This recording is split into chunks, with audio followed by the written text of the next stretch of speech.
Bonjour. Bonjour, bonjour à tous, bonjour tout le monde. Merci de nous joindre pour ce webinaire. Nous nous connectons tous ensemble, nous accueillons tout le monde. Restez en ligne, restez bien en ligne. On arrive tout de suite, on est à vous.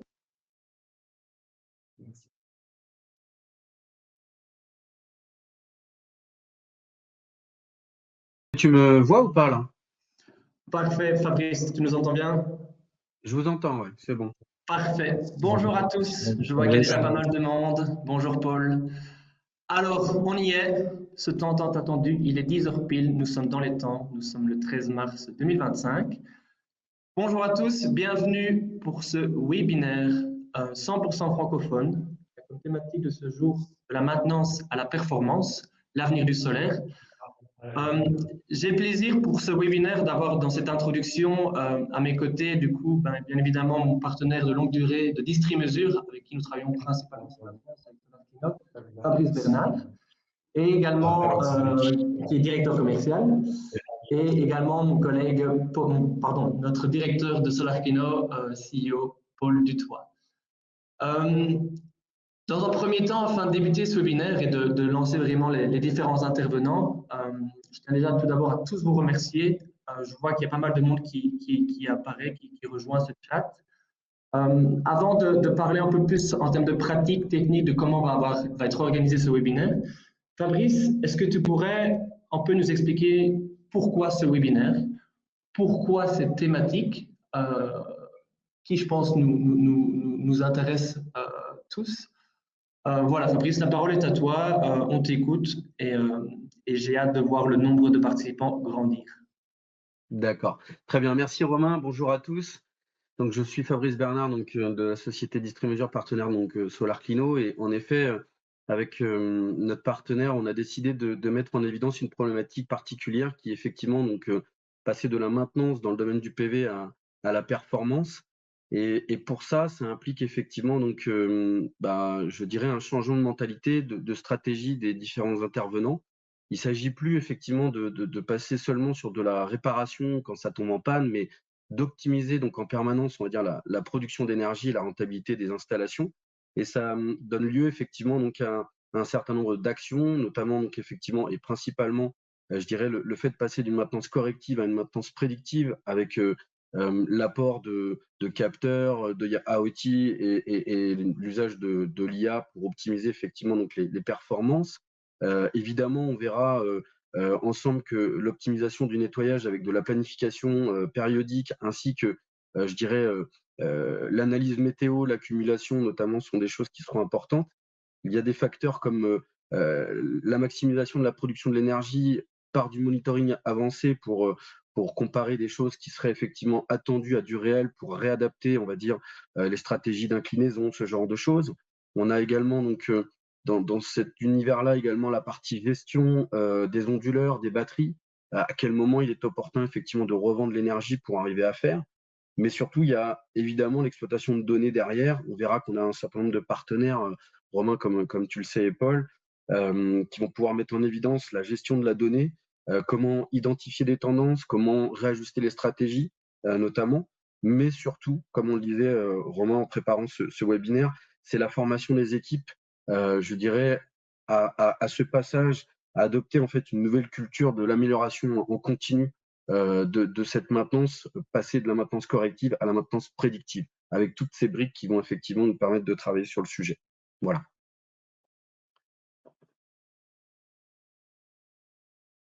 Je ne t'entends pas, moi. Je ne sais pas si le reste… Excusez-moi, j'ai oublié de rallumer mon micro. Merci Fabrice. Avant d'expliquer un peu l'agenda de ce jour, pour vous donner une idée, on va partir vraiment on va essayer de faire venir différents intervenants. On va travailler sur en agenda, on travaille de plus ou moins maximum 1 heure. J'espère pouvoir vous tenir tous ensemble avec nous jusqu'à la fin, parce qu'à la fin de ce webinaire, on va vraiment essayer d'animer en débat, des questions-réponses avec les différents intervenants.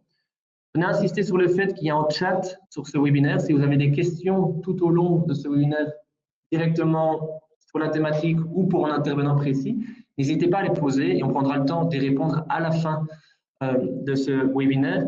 Si ça arrive assez souvent, ce sont des webinaires, on peut voir ce type de webinaire un peu partout dans le monde. Si vous voyez à des moments que Vous n'entendez pas, vous ne voyez pas la vidéo, vous voyez mal, n'hésitez pas à rafraîchir votre page.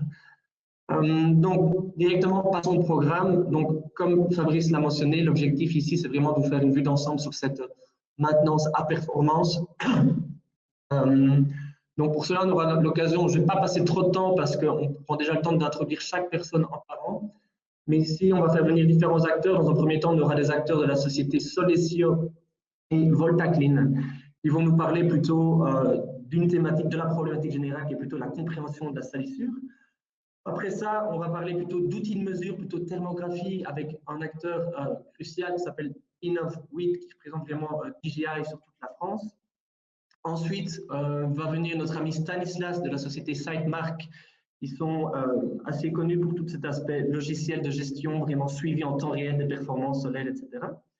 Ensuite, on va voir un autre acteur très important que Fabrice travaille depuis très longue durée, qui est la société Fluke, si je le mentionne bien, pour vraiment avoir un focus performance, outils de mesure, etc. Et on va terminer avec un acteur bien connu du marché francophone qui est Iris Solaris. Je vous invite vraiment à rester jusqu'à la fin parce que le message qui est partagé par l'entité Iris Solaris est une très belle conclusion de ce webinaire. Encore merci à vous tous de nous rejoindre dans ce webinaire. Veuillez noter que pour ceux qui malheureusement ne peuvent pas participer ou écouter toute l'entièreté du webinaire, ceci sera enregistré et ceci sera disponible sur les différentes plateformes de SolarKino et d'Istrimesure.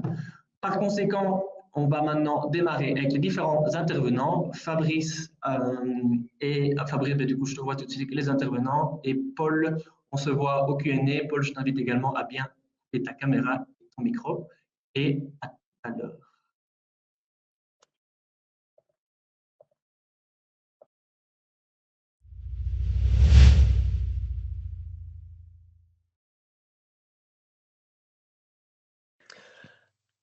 Alors, pour ce premier chapitre, j'ai le plaisir d'accueillir aujourd'hui avec nous deux personnes assez connues sur le marché français, qui sont Philippe Albuquerque de la société Voltaclean et Bertrand Leherle de la société Solesio.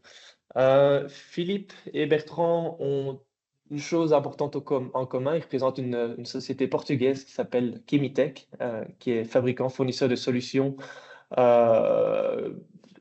On va plutôt dire, je pense que Philippe va me corriger là-dessus, est-ce qu'on parle de solutions chimiques ou pas, mais de solutions qui vont venir être très utiles dans le monde du nettoyage solaire.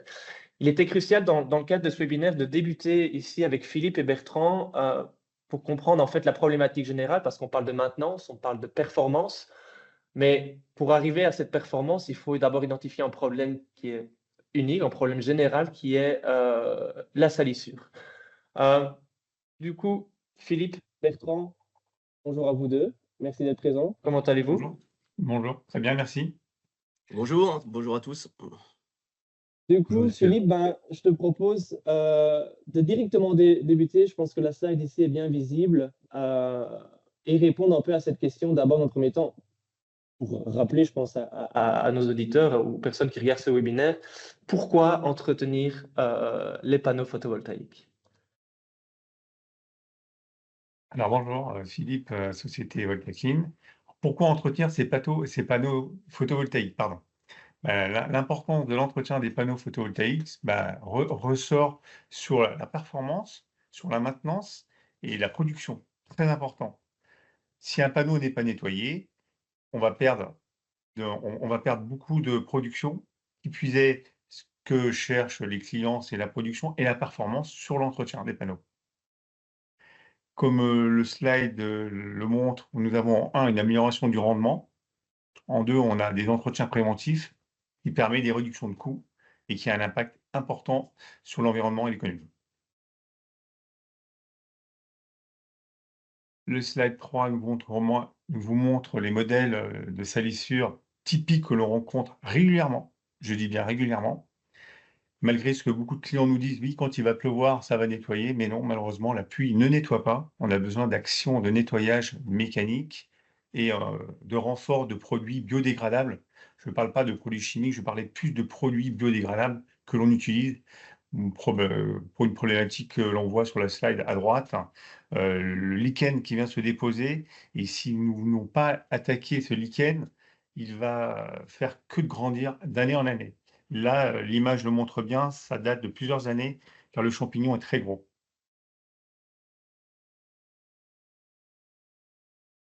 Pour cela, nous avons mis en place un process au sein de notre société. Systématiquement, nous embarquons avec nous des produits biodégradables de la marque Chemitech dans notre camion qui nous permet d'attaquer quand on arrive sur une centrale. Vous voyez l'image qui montre le résultat en haut à gauche, un panneau qui est complètement contaminé, qui là, le client n'a plus du tout de performance, qui plus est, sa centrale est en péril, car elle est dans un état catastrophique, vraiment. Donc, après l'application, pulvérisation de ce produit, nous avons des résultats très, très, comment dire, très concrets. Et l'opacité diminue l'absorption de la lumière, hein. Les points chauds, très importants, il y a énormément de points chauds qui viennent de se déposer quand les panneaux sont très encrassés. Ce qu'on arrive à voir quand des drones passent, arrivent à détecter ces fameux points chauds lors d'une thermographie. Et vous avez, on a mis en bas à droite le produit que l'on utilise biodégradable avec les certifications normes internationales sur la véracité de ces produits bio qui sont très importants pour nos clients agriculteurs qui nous demandent vraiment si c'est vraiment des produits bio car ils récupèrent souvent les eaux de pluie. Donc il n'y a aucun doute sur la qualité de ces produits. Bien sûr, la mise en œuvre du nettoyage se fait avec un robot. Donc nous, personnellement, on a fait le choix de choisir un robot type F1 de chez SolarClino, avec lequel nous sommes très satisfaits. Très bien. Écoute, Philippe, merci pour cette introduction, on va dire, assez rapide, assez importante. Je pense qu'il y a un point que tu as mentionné qui va être très intéressant pour ce webinaire parce que ça va être, on va beaucoup en reparler dans les chapitres qui suivent. Ça va plutôt être l'aspect point chaud, où il y a un gros lien thermographique qui va arriver. Du coup, je vais directement passer la parole à Bertrand. Donc Bertrand qui représente aussi la solution Chemitech, mais également qui gère également une grosse société de nettoyage qui travaille plutôt sur la région est de la France. Là, on va parler un peu d'autres types de salissures, d'autres solutions pour toujours un seul objectif de la performance. Donc Bertrand, voilà, donne-moi un peu ton point de vue, voilà, comment les choses tu les vois, et voilà, la parole est à toi. Oui, bonjour. Donc oui, au fil du temps, il y a différents types de salissures qui s'implantent sur les panneaux et qui s'accumulent sur les panneaux surtout, et pas forcément de manière régulière. Donc l'accumulation au fur et à mesure de cette salissure fait un film sur les panneaux qui obture la lumière, et les cellules photovoltaïques, elles, ne produisent plus assez, plus correctement. Donc, d'où la nécessité de nettoyage, et surtout quand c'est pas tout à fait régulier, quand il y a des fientes par exemple, ou comme disait Philippe, le lichen, c'est là qu'il y en a des points chauds qui peut être dangereux pour les panneaux.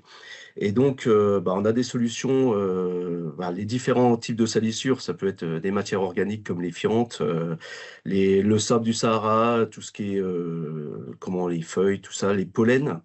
Après, dans l'industrie, on a les fumées des poussières de ciment, les poussières de métal aussi autour des aciéries. Et puis, on a les lichens, qui est un vrai problème, et puis les champignons au-dessus de certaines caves ou dans certaines régions. Après, cette salissure-là, forcément, ça a un impact sur le rendement des installations. Oui, donc pour avoir une bonne rentabilité des installations, il faut les nettoyer régulièrement. Et plus on le fait régulièrement, plus ça sera facile. Et pour ça, nous, on a des solutions de nettoyage avec les produits Chemitech, donc des produits biodégradables et surtout non toxiques, qui sont validés, comme disait Philippe, par les organismes européens, comme le TÜV, tout ça. Et pour tout ce qui est matière organique, genre pollution organique, genre fiente, sable, on a un produit qui s'appelle le Solar Wash Protect, qui lui permet de gagner du temps quand on nettoie. Alors on l'applique de différentes manières, soit on le pulvérise sur les installations avec robot ou un pulvérisateur, ou alors on l'intègre directement dans l'eau de nettoyage. Et en fonction de la dilution, c'est beaucoup plus facile pour nettoyer. On gagne du temps À place de passer plusieurs fois sur certaines installations, avec le produit, on gagne vraiment beaucoup de temps. Et bah, vu qu'on passe moins de temps, bah, on fait des économies d'eau. En certaines périodes, ça peut être intéressant. Et donc, ce produit, en plus, avec un certain dosage, on arrive à avoir une protection antistatique qui est vraiment intéressante, qui permet un espacement entre les nettoyages et une meilleure production jusqu'à 5% de production supplémentaire des installations. Voilà. Parfait. Merci Très beaucoup, bien. Bertrand. Merci. Merci. Juste pour conclure et donner ensuite la parole à Fabrice, je pense qu'il a un commentaire assez intéressant à ajouter. Et ce qui était vraiment intéressant à voir, c'est que ben voilà, on avait deux acteurs purement du nettoyage solaire qui ont une connaissance vraiment de ce monde, de la salissure. Et il y a un aspect qui est vraiment crucial qu'on oublie continuellement, c'est qu'on parle plus spécialement de maintenance, maintenant on va arriver à de la performance. Et, euh, et Fabrice, je pense, qu'est-ce que tu peux faire comme lien avec notre prochain intervenant qui va arriver après donc, cet échange avec Philippe et Bertrand? Tout à fait. En tout cas, déjà, je voulais remercier Philippe et Bertrand donc, de leur intervention et de ce partage d'expérience. Clairement, on a fini sur la dernière slide du Solar Wash qui fait tout à fait le lien avec la thématique de ce webinaire, c'est-à-dire effectivement de la maintenance vers la performance, puisque ces interlocuteurs sont des gens qui sont dans le monde de la maintenance, mais qui se tournent vers la performance grâce à des produits de ce type, puisqu'on voyait une amélioration du rendement après nettoyage approximativement de 5%, si je ne dis pas de bêtises. Et c'est vrai Ouais. qu'effectivement, c'est très intéressant d'amener cette notion de maintenance, de nettoyage, de longévité de vie de l'installation grâce effectivement à ces actions-là. Donc là, on a parlé de l'impact des salissures.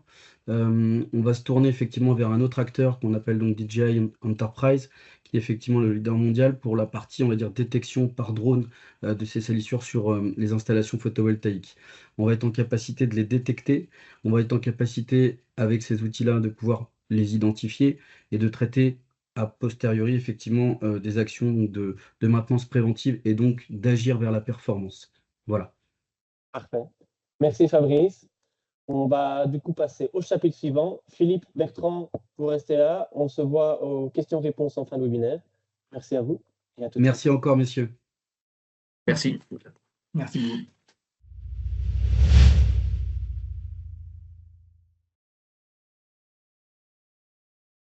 Donc merci Philippe encore une fois et Bertrand de nous avoir mis en évidence l'impact des salissures et les différentes natures de ces salissures sur l'environnement PV. Mais encore faut-il effectivement pouvoir les détecter facilement. Et on a effectivement la chance d'avoir un partenaire donc leader dans ce domaine avec nous pour ce webinaire, pour se tourner vers la performance PV. On a avec nous donc Erwan Savio, qui est un expert de l'environnement et de l'écosystème drone, qui va pouvoir nous expliquer comment faire de la détection simple, rapide et efficace autour de ça. Je vais donc te laisser la parole, Erwan, pour expliquer effectivement toute l'étendue de ces solutions et c'est possible. Voilà. Bonjour à tous, merci de cette présentation. Donc aujourd'hui, je suis là pour vous présenter les solutions drone dans le photovoltaïque solaire. Aujourd'hui, l'industrie solaire rencontre plusieurs défis. D'une part, c'est la grande zone de couverture qui rend parfois difficile d'augmenter la fréquence des inspections et la détection des anomalies à un stade précoce. Cette difficulté d'accès est aussi conditionnée par les environnements dans lesquels les installations sont construites, comme par exemple les montagnes ou les rivières. Et cela rend l'efficacité des contrôles des surfaces relativement difficile, avec des coûts liés à la couverture de chaque détail contraignant. La détection des anomalies thermiques comme les points chauds ou les problèmes typiques des projets solaires affectent le rendement financier et génèrent également un risque pour la sécurité. Pour cela, il y a les drones, par exemple, de la gamme DJI qui permettent de résoudre cet ensemble de défis auxquels l'industrie du photovoltaïque est confrontée. À titre d'exemple, on peut voir une évaluation de perte de puissance sur une installation en montagne, sur un projet de 10 MW, dans lequel il y a une détection des défaillances des diodes, des points chauds, des pertes de puissance. et la perte financière qui est induite par ces problématiques. Donc, les avantages de drones sont une conception portable. Les drones plus petits pèsent 920 grammes, ce qui permet de les ranger, les transporter dans un sac ou dans une petite valise. Ils sont équipés de plusieurs capteurs, dont notamment une caméra thermique et un capteur photo, ce qui permet de recueillir beaucoup plus d'informations pour chaque mission d'inspection, d'analyse. Leur système de communication entre la télécommande et le drone peut s'étendre jusqu'à 15 km de portée, ce qui rend les inspections longue distance possibles. Et l'intégration de systèmes GPS centimétriques permet de rendre les inspections et les relevés sur les sites beaucoup plus précises et pertinentes par rapport aux besoins attendus.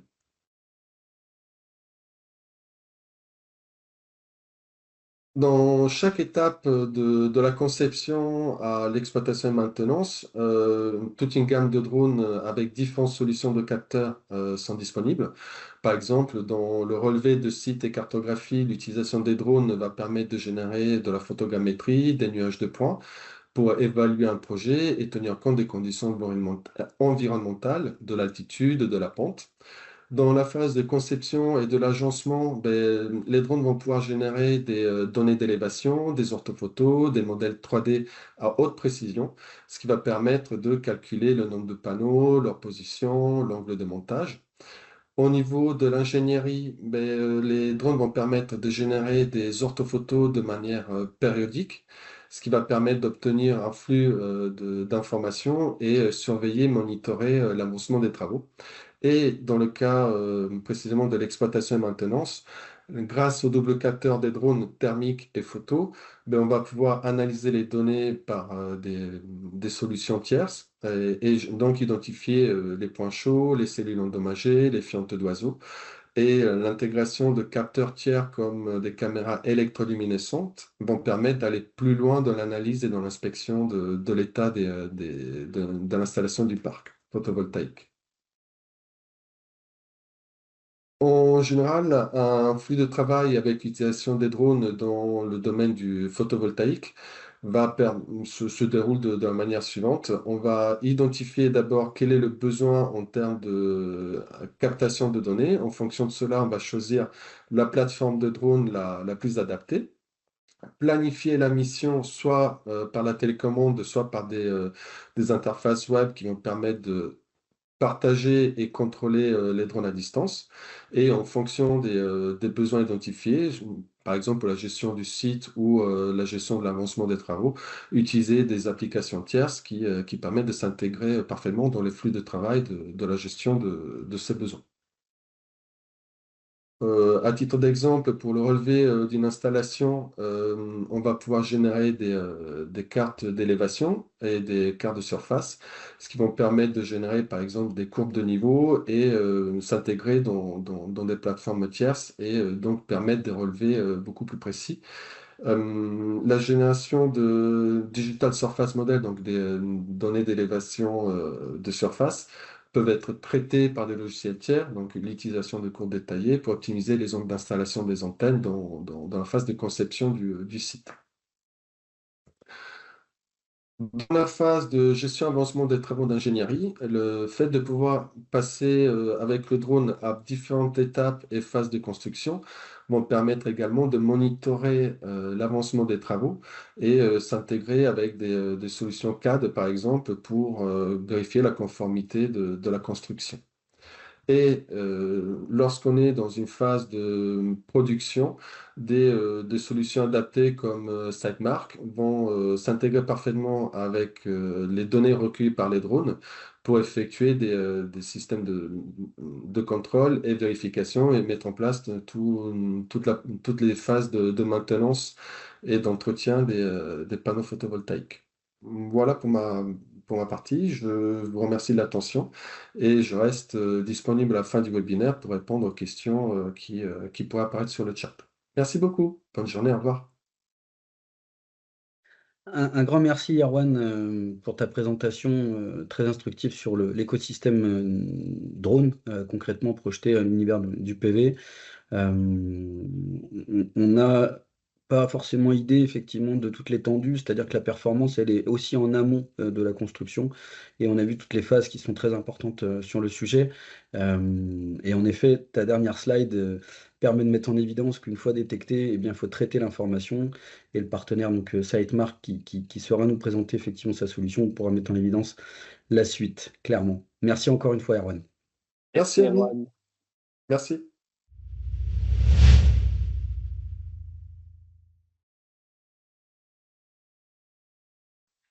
Nous voilà désormais pour le prochain chapitre avec Stanislas van der Waren qui nous provient de la société Sitemark en Belgique. Je pense que dans le cadre de ce webinaire, c'est très intéressant d'avoir Stanislas parmi nous pour travailler plutôt sur une thématique qui est assez importante, qui va parler plutôt des solutions logicielles, des suivis en temps réel, des outils qui vont vraiment nous aider à comprendre cet aspect maintenance vers performance. Je n'en dis pas plus. Stanislas, bonjour à toi. Tout d'abord, grand merci à toi d'être présent parmi nous pendant ce webinaire francophone. Et je vais directement te laisser la parole parce que je pense que tu as beaucoup de choses à nous dire and the floor is yours. Merci Romain, quel plaisir d'être avec nos amis de Solar Clino pour représenter la Belgique au niveau solaire global. Toujours un grand plaisir de partager des moments avec vous et de parler avec votre audience. Moi-même, Stanislas, je suis le cofondateur de Sitemark, donc on a lancé ça il y a 9 ans maintenant, plus ou moins, je pense. Et aujourd'hui, je vais vous parler brièvement de ce que Sitemark fait, mais je vais surtout essayer de me focaliser sur une démo pour essayer de maximiser le temps là. Donc, n'attendons pas plus, je vais directement partager mon écran pour vous montrer les différents slides que j'ai préparés pour vous. Donc, si vous voulez avoir les slides, n'hésitez pas à me contacter, etc. Ou même contacter Romain, bien sûr. Au niveau des slides, ça commence bien sûr avec Sitemark, mais très rapidement, le but de Sitemark, en fait, c'est d'offrir une solution digitale qui va réduire le nombre de visites sur site, augmenter votre productivité et réduire le nombre d'erreurs sur site. Et en fait, on va offrir une solution qui va suivre l'entièreté du cycle de vie du parc. Donc, on peut faire des topographies, on peut faire du suivi de construction sur des grands parcs sur sol. Et puis, on peut aussi faire tout ce qui est commissioning, donc trouver les défauts en début de vie du site et s'assurer que tout fonctionne bien. Et puis, surtout aussi au niveau opérationnel, faire un suivi annuel des thermographies. Et puis, vous allez peut-être vous poser la question, pourquoi est-ce qu'on parle de Sitemark au niveau opérationnel et quel est le rapport avec des robots de nettoyage, etc., comme Solar Clino offre? C'est qu'on a la même passion. On est tous les deux passionnés par la performance sur site. On veut faire en sorte que votre patrimoine solaire, vos parcs solaires performent le mieux possible. Et en fait, ce qu'on a très fort remarqué, c'est que nous, quand on va faire des thermographies, très souvent, on va trouver des problèmes qui sont liés à des problèmes de salissure. Donc, le panneau a été mal nettoyé.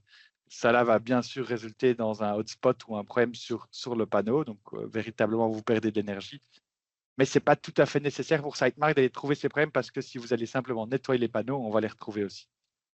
Et c'est pour ça que nous, c'est très important pour nous que nos services arrivent après avoir nettoyé les panneaux et que les panneaux soient propres au moment de faire la thermographie. Et c'est pour ça qu'on échange souvent avec Solar Clino au niveau de comment est-ce qu'on peut optimaliser au niveau des clients pour faire en sorte que les thermos passent juste après le nettoyage, etc. Mais de même aussi, Sitemark peut parfois trouver des thermographies ou trouver beaucoup de salissures qui génèrent des problèmes pour pouvoir recommander à nos clients de faire des thermographies. Donc, ça marche dans les deux sens. Alors, à quoi sert Sitemark au niveau opérationnel? J'en ai déjà parlé, mais on veut essayer de trouver les défauts sur site. Donc, on va essayer de faire des thermographies. Donc, on va survoler avec des drones, faire des photos thermiques, les trouver, catégoriser, etc. Puis, on va pouvoir benchmarker vos différents sites pour dire ça, c'est les sites avec le plus de problèmes, ça, c'est ce qui cause le plus de problèmes chez vous, etc. Et puis, on va pouvoir vous aider à résoudre les problèmes parce qu'on a des systèmes, on a une application pour techniciens qui peuvent aller sur site et résoudre les problèmes avec des tickets, etc. Je ne vais pas en parler tellement plus. L'idée, c'est que ça commence par, on va importer votre documentation DXF, donc toute documentation PDF, DXF, des AutoCAD, etc. vont être importées dans le système. Puis, on va trouver les problèmes, on va les résoudre et on va faire du reporting. Pour vous donner un aperçu des problèmes qu'on trouve typiquement, on trouve tous les hotspots, multi-hotspots, etc. Mais on peut aussi trouver des trucs plus je dirais, exotiques comme des PID ou des inverteurs ou des séries de panneaux, des obstructions. Et non seulement on va trouver en fait le problème, mais on va aussi trouver la cause. Donc, on va aussi regarder au niveau visuel quelle serait potentiellement la cause. Donc, parfois, le panneau, il est tout à fait normal, hein, physical internal, comme on appelle ça, ou visible unknown. Donc, on ne voit pas vraiment de problème. Mais parfois, on voit qu'il y a un ombrage, une salissure, comme ça. Et alors, on va pouvoir vous dire quelle est la cause. Mais je ne vais pas passer trop de temps ici. Et je vais switcher à la démo. Je crois que ça va intéresser Romain aussi. Yes, c'est parti. Donc, au niveau de la démo, en fait, une fois qu'on est dans la plateforme Sitemark, je vais juste mettre la taille bien. On a une carte avec tous nos différents parcs photovoltaïques et on peut gérer vraiment l'ensemble du portefeuille de parcs. Et en fait, si on va ouvrir une thermographie comme celle-ci, on va pouvoir voir toutes les thermos qu'on a fait, on va pouvoir voir toute la documentation, les tickets ouverts, ce que les techniciens ont fait, les formulaires, etc. Mais ouvrons directement une des thermos, donc par exemple celle-ci. Et vous allez voir que c'est en fait un outil qui est sur base de différentes couches. Donc ce n'est pas différent d'un Google Earth, d'un Photoshop ou tout autre, ou même AutoCAD, hein, qui travaille aussi avec différentes couches. La première couche étant Google Earth, mais si on enlève celle-là, enfin oui, on peut la laisser, mais on va prendre toute une série de photos prises par le drone. Donc il y a des photos thermiques et visuelles. Et puis en fait, ce qu'on va faire, c'est qu'on va les combiner pour créer des orthomosaïques. Donc on a un orthomosaïque visuel, comme vous pouvez voir ici, qui nous permet d'avoir une très haute résolution de l'entièreté du parc. Ça, c'est très utile pour plusieurs choses. Déjà, vous allez pouvoir trouver des problèmes comme cette gouttière à câble qui a été ouverte, peut-être par le vent ou autre. Mais on peut alors très rapidement en faire un ticket pour envoyer des techniciens. Donc, on peut aller dire annotate measure, on fait point annotation, clic, et on dit cable, duct, truc du genre. Et on peut très rapidement faire des tickets, envoyer des techniciens qui savent déjà, avant d'aller sur site, quels vont être les problèmes. Mais on va aussi faire une analyse complète thermique. Toutes ces cartes sont aussi précises à 3 cm par pixel. Ça veut dire que aussi, si vous utilisez par exemple des robots autonomes de chez SolarClino, pouvoir introduire l'entièreté de l'AutoCAD et le positionnement précis et la topographie du site peut aider à avoir une meilleure compréhension du site. Donc, on peut créer vraiment un modèle 3D complet du parc existant, même si la documentation existante est perdue ou le site n'a pas été construit à 100% par rapport aux plans initiaux. Et en fait, alors après, ce qu'on fait, c'est qu'on va jouer avec les températures de l'entièreté de l'orthomosaïque, comme on peut voir ici. Et on peut commencer à apercevoir qu'il y a différents problèmes, etc. Eh bien, pas tout le monde est thermographe et pas tout le monde a envie de chercher sur la plateforme. Et c'est pour ça que nous, on va, pour vous, les identifier automatiquement, automagiquement, comme j'aime bien dire. Et on clique sur les différents panneaux et on peut très bien voir ici. Ici, c'est par exemple un multi-hotspot. Donc, il y a plusieurs hotspots. C'est un problème sérieux. On a une perte de 30%. C'est un problème récurrent parce qu'on peut voir aussi que, par exemple, en 2022, il y avait un hotspot simple et c'est devenu un multi-hotspot. Donc, on a plein d'informations. On sait les températures normalisées, les températures absolues, la localisation. Et on peut très facilement aussi visualiser les photos d'origine du drone. On peut ajouter des photos. On peut créer des tickets, etc., des fichiers. Donc, on peut vraiment avoir une bonne compréhension du problème. On peut aller revoir tous ces problèmes-là. Donc là, on a regardé un module défectueux, mais on peut aussi avoir une vue d'ensemble de tous les modules, les pertes, la distribution des pertes sur les différents strings, etc., l'historique. Donc, on a plein d'analyses pertinentes. Et après, on va filtrer et puis on va créer des rapports.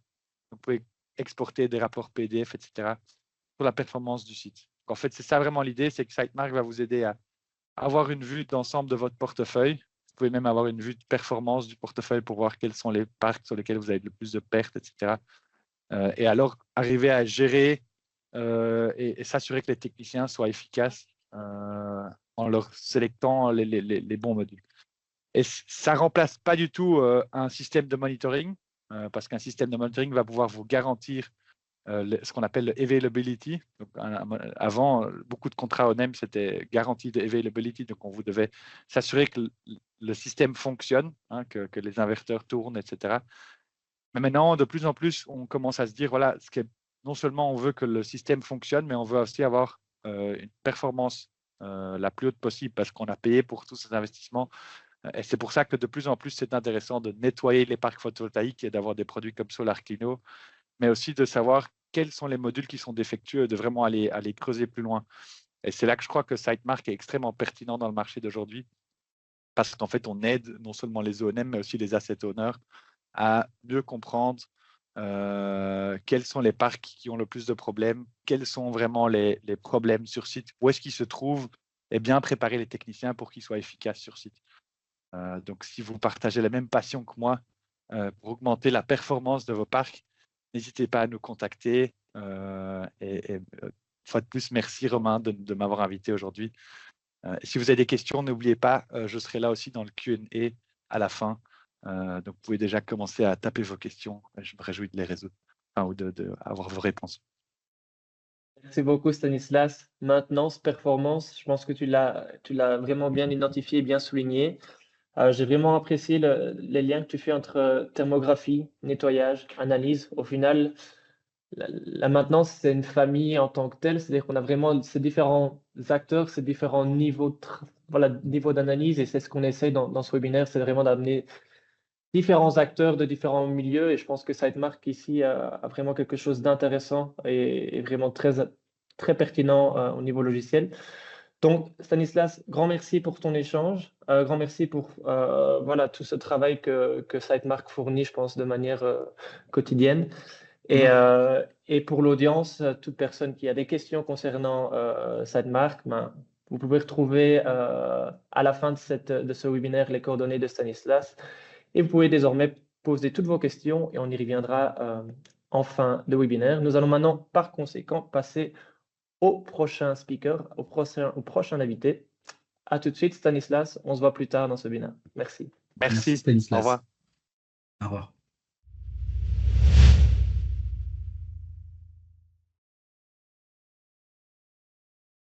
Du coup, merci Stanislas pour cette présentation de l'outil SiteMark qui, en effet, avec l'association des drones DJI Enterprise, permet de détecter, de traiter et de prioriser des actions de maintenance, ce qui va nous permettre effectivement d'être proactifs sur le terrain aussi simplement. On va accueillir maintenant Romain, si tu veux bien, un nouvel acteur dans notre webinaire pour présenter la performance. Il s'agit de Romain Furedi de la société Fluke, un acteur incontournable dans le monde de la mesure et surtout dans la caractérisation de la performance PV et évidemment en toute sécurité. Romain, merci de ta présence. Nous t'écoutons. Bonjour à tous et merci Fabrice et Romain pour votre invitation et votre introduction. Donc, dans cette section, je vais traiter des solutions terrain permettant la maintenance et l'optimisation de performance des installations photovoltaïques. Donc, tout d'abord, qu'il s'agisse d'une opération de maintenance ou bien d'améliorer la performance des parcs photovoltaïques, les techniciens et opérateurs doivent intervenir sur site pour diagnostiquer les problèmes et mettre en place les actions correctives. Pour qu'ils soient efficaces, ils doivent intervenir dans un environnement sûr. Donc, les installations PV sont classées en termes de zone de sécurité en catégorie 3. Donc, il est vraiment important de prendre ça en compte lorsqu'on apporte un appareil de test sur le terrain. Il faut que l'appareil et ses accessoires soient conformes à la catégorie 3 et respecter également la gamme de tension, qu'il s'agisse de 1000 volts ou 1500 volts, selon la nature du parc sur lequel on va travailler. Donc, en gardant ça en tête, il faut qu'on puisse répondre aussi, et en général, à s'appuyer sur la norme CEI 62446-1. Donc, cette norme, elle décrit en fait comment on va vérifier à la fois la sécurité d'une installation et assurer le bon fonctionnement du système photovoltaïque. Donc, il est fortement recommandé de suivre et de s'appuyer sur cette norme lors d'une opération de maintenance. On retrouve notamment 4 mesures de sécurité et de fonctionnement à réaliser. Donc, la première, c'est le test de continuité. Donc, celui-ci, il va permettre de vérifier que tous les conducteurs de liaison équipotentielle sont bien connectés à la Terre. La deuxième, c'est ce qu'on appelle le test d'isolement. Et celui-ci va permettre de vérifier s'il existe une fuite de courant sur une chaîne ou un panneau photovoltaïque.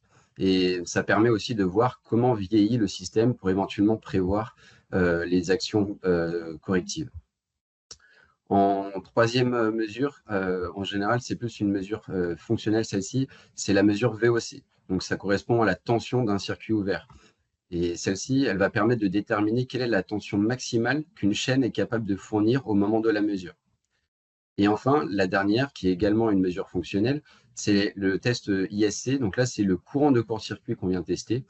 Et à ce moment-là, en fait, on vérifie quel est le courant maximum d'une chaîne ou d'un module au moment de la mesure. Donc, ces différentes mesures peuvent être réalisées soit de manière indépendante avec des appareils monofonctions, donc par exemple un multimètre 283 FC de Fluke ou une pince multifonction 393 ou encore des mégomètres. Mais ce qui est important de noter, c'est que dans ce cas-là, les techniciens vont réaliser de manière répétitive et nombreuse les tests et les mesures. Donc, ça demande beaucoup de prise de points de connexion. Donc, pour gagner du temps et travailler de manière plus efficace, il existe des appareils sur le marché qui sont des testeurs multifonctions.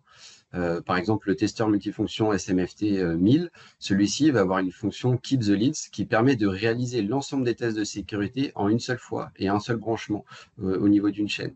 Et tout cela en restant conforme à la norme. Donc, ça permet de tracer rapidement un état des lieux et on a vraiment ce séquençage avec une prise de mesure en automatique. Un autre point, c'est que des appareils comme celui-ci vont permettre de réaliser et de tracer des courbes IV, où là, on vient plutôt s'intéresser au niveau de la performance d'un panneau ou d'une chaîne PV. Mais avant de me concentrer sur la partie performance, il y a un dernier point que je voulais aborder, c'est la notion d'étude de performance, de maintenance sur le terrain avec des caméras portatives infrarouges. Et en fait, celles-ci, elles vont être complémentaires à une inspection par drone. Pourquoi? Parce que sur le terrain, on va permettre de vérifier, notamment en face arrière des panneaux, s'il y a des défauts au niveau des connecteurs, au niveau des diodes bypass, mais également d'autres anomalies qu'on pourrait détecter au niveau d'une inspection lors des tableaux électriques, l'inspection des batteries s'il y en a, l'inspection des onduleurs. Donc tout cela peut être fait sur le terrain par un technicien avec une caméra portative. Maintenant, on va plutôt aborder comment on peut contrôler une notion de performance sur le terrain, et cela passe par le tracé de courbe IV. Donc, une courbe IV, c'est une représentation graphique d'un ou plusieurs modules photovoltaïques. Et en fait, elle résume la relation entre le courant de court-circuit et la tension en circuit ouvert dans les conditions existantes d'irradiance et de température. Et le but, ça va être en fait de contrôler et de s'assurer si les panneaux produisent de manière optimum par rapport à leurs données constructeurs. Ces courbes sont obtenues à l'aide de traceurs de courbes IV. Donc, ils vont nous permettre de comparer les courbes mesurées entre elles en les ramenant à des courbes standards appelées STC. Et il existe un organigramme de dépannage des matrices PV qui est en fait un guide complet et permettant de diagnostiquer rapidement l'état d'une chaîne ou d'un panneau photovoltaïque. Et pour trouver plus d'informations, donc ces guides, on peut les avoir donc sur le site de notre partenaire Distrimeasure ou sur le site Fluke. Et ça va vraiment nous aider et nous guider au diagnostic et dépannage des installations PV en fonction des résultats obtenus avec les courbes IV mesurées. Un autre point très important à mentionner, c'est que autant la majorité des tests de sécurité peuvent être réalisés à tout moment, en revanche, ceux de performance et notamment tracer les courbes IV sont conditionnés par des facteurs externes. Donc en effet, pour obtenir un tracé de courbe IV exploitable, il faut un bon ensoleillement et un ciel dégagé pour avoir un niveau d'irradiance stable et suffisant. Un vent important peut également fausser la mesure, car la température a un impact sur la mesure des thermocouples. Il est donc essentiel de bien planifier les campagnes de mesure IV et donc plutôt de veiller à la météo pour s'organiser. Et c'est parce que les conditions sont variables d'une campagne de mesure à l'autre que l'on ramène les courbes à des standards STC qui, elles, sont toujours données pour 1000 watts par mètre carré et 25 degrés pour la température. Alors maintenant, bien qu'une mesure IV puisse se réaliser au niveau d'un panneau seul, bien souvent, on va chercher à optimiser et à mesurer un maximum de chaînes lors d'une campagne. Donc, il est souvent conseillé de couvrir au minimum 7 à 10% d'un parc pour avoir une bonne idée de niveau de performance globale. Donc, pour cela, on va plutôt tester les chaînes au niveau des boîtes de jonction, voire directement faire du multi-chaînage au niveau des entrées onduleurs. Donc, tout dépend de la synoptique générale d'installation. Mais le but, c'est d'avoir un appareil qui aille vite et qui ne surchauffe pas, qui soit efficace. Donc là, on va aborder un exemple concret en fait, réalisé sur le terrain à partir d'un PVA 1500 de chez Fluke. Donc en fait, lors d'un contrôle d'une installation récente, le niveau de performance obtenu par la courbe IV était trop faible par rapport à celui attendu. On voit par exemple ici 91%, et c'était en fait lié à un phénomène de mauvais entretien, notamment une perturbation par la flore locale. Et en ayant fait intervenir une société externe pour nettoyer et dégager le terrain, on est revenu faire une campagne de mesure et là on a retrouvé les 99,4%, donc le niveau attendu finalement de performance. Donc, un même phénomène peut survenir en cas d'encrassement, par exemple, si les panneaux sont trop salis. Et dans ce cas-là, on peut venir en fait planifier et orienter des campagnes de nettoyage, par exemple avec un robot laveur de SolarClino, grâce à la prise en amont de mesures de courbe IV. Ici, on aborde un autre exemple où en fait on retrouve une pente trop faible dans la verticale. Donc concrètement, c'est-à-dire que la VOC, dans ce cas-là, elle est influencée par un facteur extérieur et elle est trop faible.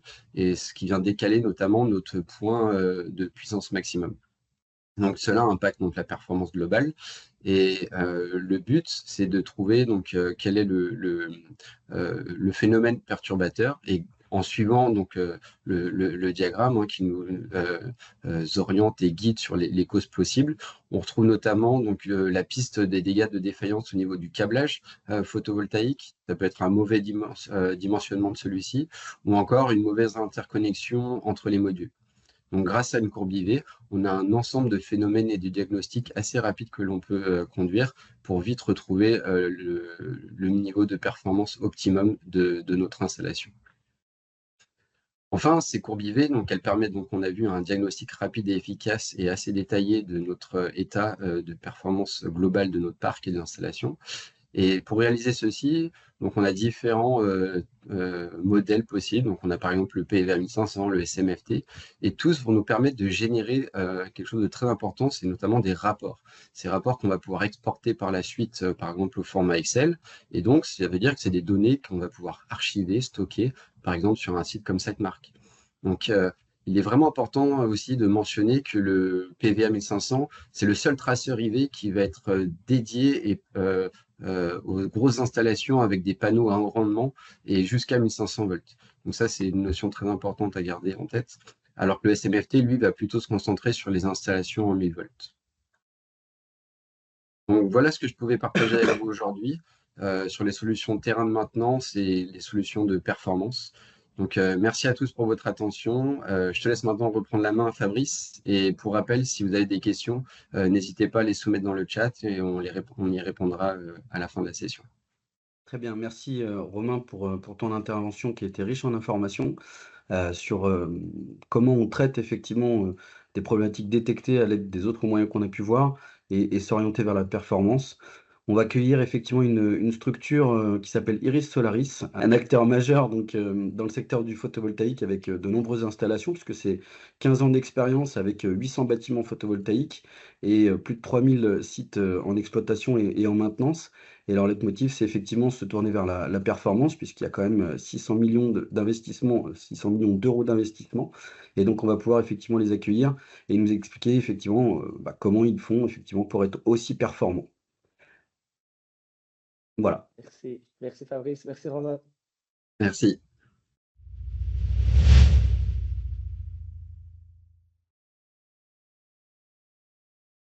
Donc, nous accueillons Mathieu Ricord, donc responsable de l'activité maintenance énergie chez Iris Solaris. C'est à vous. Merci de votre présence. Donc, merci beaucoup Fabrice pour cette transition joliment faite. Du coup, un petit peu plus tôt, tu nous parlais de 600 millions d'euros d'investissement. Bon, juste pour dire, c'est un petit peu plus haut, mais voilà, sans citer de chiffres plus précis, mais c'est un petit peu plus haut. Donc, je voulais remercier aussi les acteurs qui m'ont précédé pour ce partage d'informations enrichissant. C'était franchement super intéressant. D'ailleurs, avec certains acteurs avec qui on travaille déjà chez Iris Solaris. Pour me présenter rapidement, donc, je m'appelle Mathieu Ricord, je suis directeur maintenance chez Iris Solaris depuis peu. Pour vous donner quelques chiffres, Donc, ça fait 15 ans que nous sommes spécialisés dans la production d'énergie solaire. Aujourd'hui, l'entreprise, elle propose aussi des solutions complètes pour les exploitants agricoles, les industriels. Donc, ça va inclure donc, la construction des hangars, des serres, des ombrières photovoltaïques, des parcs au sol, mais aussi des packs solaires dédiés à l'autoconsommation. Si on doit retenir vraiment un chiffre sur ce slide-là, c'est les 300 MW crête de puissance installée. Aujourd'hui, ça représente plusieurs milliers de centrales. D'où la nécessité justement de la maintenance. Donc c'est vrai qu'il y a 10-15 ans, on était plutôt sur un marché du photovoltaïque, un marché de création. Là aujourd'hui, on est sur un marché qui est un peu plus mature et du coup, la maintenance a toute son importance. Donc quand on parle de maintenance, donc pour nous, c'est le maintien opérationnel des outils de production. Donc un outil de production, vous vous doutez bien que ce sont les centrales photovoltaïques. Donc un peu plus précisément, donc il s'agit de l'ensemble des actions et vérifications techniques visant à garantir le bon fonctionnement des installations solaires. Donc je ne vais pas répertorier toutes ces actions-là, mes prédécesseurs l'ont fait, comme Fluke par exemple, sur les tests d'isolement, tests de continuité, et je passe toutes les autres. Donc la finalité dans tout ça, c'est de garantir une disponibilité, une performance énergétique, ainsi qu'une durabilité des installations. Je vais revenir sur chacun de ces termes. La disponibilité, je sais qu'aussi Sitemark, pendant le webinaire, il vous l'a présenté un petit peu, mais il s'agit du fonctionnement de la centrale. Donc, je donne un exemple. S'il y a une centrale pendant un an qui a 4 onduleurs, il y en a un qui ne fonctionne pas, vous aurez une disponibilité de 75%. Donc le but vraiment, c'est de maximiser cette disponibilité-là à l'aide de la maintenance. Ensuite, la disponibilité ne suffit pas, il y a une performance énergétique à atteindre. Donc vous avez trouvé cette performance qui est réelle, versus une performance qui est théorique. Donc une performance théorique qui est calculée à l'aide justement de PV6 par exemple, que vous donnez un productible en fonction des mois. Il faudra prendre aussi en considération le vieillissement de votre matériel, des onduleurs, des câbles, des modules, pour avoir une performance théorique précise. Enfin, je parlerai de la durabilité d'installation. Pourquoi? Parce qu'à minima, il faut que vos centrales elles durent 30 ans. Donc sans maintenance, ça va être difficile de les maintenir sur ce temps qui est si long. La finalité, bien sûr, c'est d'assurer la rentabilité de l'investissement initial. Donc là, on parlait de 600 millions, voire plus. Aujourd'hui, forcément, avec des montants de cette hauteur-là, il faut s'assurer d'une rentabilité. Je vais rentrer un peu plus dans le détail du process chez Iris Solaris. Donc ça, c'est un exemple de process pour un parc agricole, mais il faut l'adapter, ce process-là, bien sûr, pour des parcs au sol ou des parcs de puissance supérieure. Si je me concentre un petit peu sur ce qui est au centre, donc en temps réel, donc on va partir, la première pierre finalement, c'est le monitoring. C'est qu'on va venir récupérer une quantité de données qui est relativement importante, donc qui va provenir de capteurs sur le terrain, comme des pyranomètres qui vont mesurer l'irradiation, ou alors les onduleurs qui vont nous transmettre les informations de production. Toutes ces informations-là, on les récupère, on les transforme et on les analyse. Et ça va nous permettre de déterminer justement des dysfonctionnements où on va détecter des problèmes particuliers. Donc derrière, on fait un prédiagnostic et on va lancer justement un ticket pour lancer une intervention curative sur le terrain à l'aide de nos techniciens de maintenance répartis un petit peu partout en France. Donc l'idée, c'est que le technicien intervienne, il réalise l'opération, il corrige, il nous fait un rapport d'intervention et derrière, nous, on va vérifier qu'il y a bien un retour de production et aussi un retour sur la performance ciblée à l'aide du monitoring. Donc ça, c'est quelque chose qui est fait en temps réel. Maintenant, quand on parle de performance, c'est vrai qu'on pense tout de suite à tout ce qui est kilowattheure, mégawattheure, les euros, mais ce n'est pas que ça. Pour moi, la performance, elle est aussi liée à l'organisation finalement de la direction de la maintenance ou de votre maintenance. Typiquement, il faut que vos techniciens ils soient formés correctement sur le terrain. Il faut qu'ils soient dotés du matériel nécessaire pour réaliser leurs interventions du premier coup et en sécurité. On va utiliser aussi une GMAO pour la gestion de la maintenance en général, qui va aussi nous permettre d'avoir toute la nomenclature, de définir des gammes de maintenance précises et spécifiques à chaque centrale. Ça va nous permettre aussi d'optimiser nos déplacements et nos plannings d'intervention, donc les visites préventives, les visites curatives, en fonction aussi des défauts, si c'est priorité 1, 2, 3, 4, et j'en passe, forcément en fonction des défauts, on va mettre une priorité et une criticité, les Q19, les mises en service, etc. Et enfin, bien sûr, il faut dimensionner correctement les équipes en région, j'en parlais un peu plus tôt, pour être au plus proche de nos centrales, au plus proche de nos partenaires et également au plus proche de nos clients. Parce qu'il y a des clients aussi qui nous font confiance et qui nous confient leur parc pour leur maintenance. Maintenant, je vais passer un petit peu plus sur ce qu'il y a autour, donc plutôt ce qui est périodique. Donc là, les détections d'anomalies, c'est du curatif, c'est pas prévisible. Alors qu'autour, ça va être plus périodique. Vous allez retrouver les visites préventives annuelles qui sont construites sur le référentiel Q18 aujourd'hui. Donc l'objectif, c'est tous les ans voire plus en fonction des spécificités, des assurances, des contraintes de nos clients, etc. Mais aujourd'hui, sur le parc agricole, c'est tous les ans. Donc, on va venir contrôler, détecter les anomalies éventuelles, faire un rapport d'intervention. Et le but, c'est de faire cette visite préventive avec rigueur. C'est plus on l'a fait correctement et avec rigueur, moins on aura de curative et moins on aura des problèmes de disponibilité sur nos centrales. Donc, c'est super important pour la rentabilité finalement de l'investissement au final. Et vous allez retrouver aussi tout ce qui est inspection Q19. Là, on a marqué tous les 5 ans parce que d'un point de vue assurantiel, c'est ce qui nous oblige à faire. Donc, on le fait. Bien sûr, en fonction des contrats des clients, par exemple, et des types de parcs, on a tendance à le faire quand même plus régulièrement que ça. Je vais passer un petit peu sur les parties orange. Donc là, on va vraiment parler aussi purement de performance. C'est-à-dire que là, jusqu'à présent, je parlais vraiment de défaut franc. Un onduleur qui tombe, un string qui est HS ou autre chose. Donc c'est un défaut franc, on voit directement la période de production. La partie nettoyage module, elle est plus fine. C'est-à-dire qu'en fait, on va regarder une perte de performance, mais dans le temps, sur la durée. Pendant 1 an, 2 ans, on va perdre quelques points de performance petit à petit. Il faut arriver à déterminer justement si c'est de l'encrassement, si c'est de la végétation qui crée de l'ombrage, ce genre de détails qui sont plus difficiles finalement à diagnostiquer. Et si derrière, on n'arrive pas à diagnostiquer le problème, on peut s'appuyer aussi de thermographie, drone, pour survoler le parc et s'aider avec l'aide de Sitemark justement, pour pouvoir comprendre d'où viennent les problèmes. Donc, est-ce que les problèmes, c'est des panneaux fissurés, est-ce qu'il y a des hotspots, etc. etc. Pour aussi compléter cette analyse-là, aujourd'hui, nous, on va utiliser des diagrammes, c'est-à-dire des cascades de pertes. C'est-à-dire qu'aujourd'hui, on va partir d'une production estimée et on va regarder où on en est en réel. Et on va essayer de comprendre pourquoi on en est là. C'est-à-dire que est-ce qu'on a eu plus d'irradiation ou moins d'irradiation? Est-ce qu'on a des pertes au niveau des modules? Est-ce qu'on a des pertes au niveau du rendement onduleur? Est-ce que l'onduleur, finalement, il a le rendement qui est précisé dans la spécification ou non? Est-ce que, je ne sais pas, sur les lignes AC, par exemple, j'ai une ligne AC de 300 mètres, forcément, je vais avoir des pertes dessus entre votre PDL et le local onduleur? Non. Toutes ces pertes-là, il faut arriver à les définir. On a vraiment beaucoup de catégories. L'idée, c'est de comprendre celles qui sont actionnables et celles qui ne le sont pas. Si vous n'avez pas de soleil, vous n'avez pas de soleil, on ne peut rien y faire. Par contre, là, le rendement d'un onduleur, on peut y faire quelque chose. Donc, c'est pour ça que je switch un petit peu en bas à gauche sur la partie orange. Donc, on parle de remplacement onduleur, mais pour moi, c'est plutôt un rétrofit. On peut parler de rétrofit, donc c'est plus global. Donc, en fait, on va essayer de définir d'où vient cette perte, faire une analyse et essayer d'estimer si c'est rentable de faire du rétrofit au niveau des modules, au niveau de l'onduleur, au niveau peut-être de différentes pièces de la nomenclature de la centrale, et essayer de faire franchement une étude de retour sur investissement et ensuite de procéder justement à la partie construction pour réaliser ce rétrofit-là. En tout cas, j'espère que c'est clair tout ce que je viens de dire. Globalement, c'est le process général chez Iris Solaris. Donc, comme je vous dis, ça fait 15 ans qu'on réalise ce type de prestation, donc 15 ans d'expérience en maintenance. Donc, sur la partie gauche, donc tout ce qui est analyse et supervision, les curatives, les préventives, les thermographies TGBT et tout ce qui est action, test d'isolement, de continuité, etc. C'est quelque chose qu'on fait très régulièrement. Les habilitations, on est tous habilités basse tension et haute tension sur le terrain. On utilise une GMAO. Et à droite, vous allez retrouver tout ce qui est plutôt spécifique. C'est-à-dire que typiquement, si vous avez un onduleur qui est défectueux ou en panne, il va falloir réaliser de la gestion administrative et technique de services après-vente. Si jamais, comme je le disais un peu plus tôt, les performances, finalement, on a une perte de performance, mais on a vraiment du mal à comprendre. C'est-à-dire qu'au monitoring, ce n'est pas suffisant, et être sur le terrain, des fois, ce n'est pas suffisant. On peut passer par une thermographie, justement, en toiture, avec l'aide de cette marque, pour essayer d'affiner cette perte-là et réaliser un plan d'action qui mène à l'amélioration de la performance.